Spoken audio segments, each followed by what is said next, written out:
Restez en bonne santé, c'est naturel. La chronique du bien-être de Marie Fin. Manger des fruits, des légumes et autres aliments sains, c'est bien, mais encore faut-il savoir quand et comment.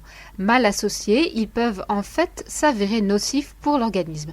Il est donc très important de savoir ce que l'on peut manger ensemble et à quel moment. Premier point.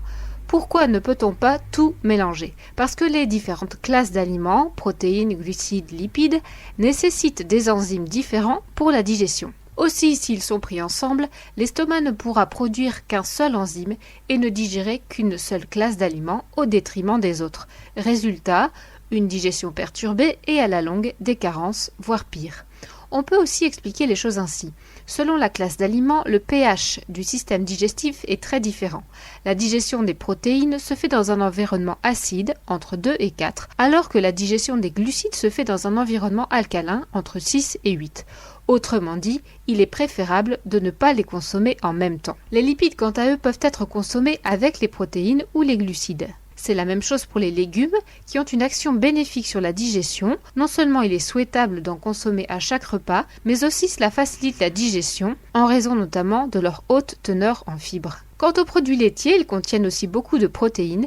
Il est donc très recommandé de ne pas les associer avec les féculents.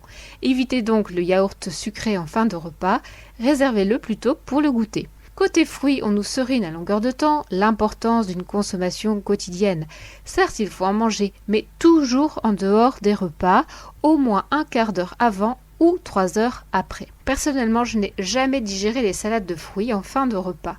J'ai eu la clé du mystère. Les fruits contiennent des sucres rapides, ils se digèrent très vite, une vingtaine de minutes seulement. Mais s'ils suivent un repas, ils vont devoir attendre que les autres aliments soient digérés, 2 heures au moins.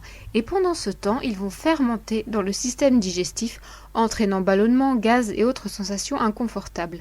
À la longue, cela pourrait même créer des problèmes plus graves, comme une cirrhose du foie. Côté boisson, là aussi, le mieux est encore de consommer de l'eau pendant les repas.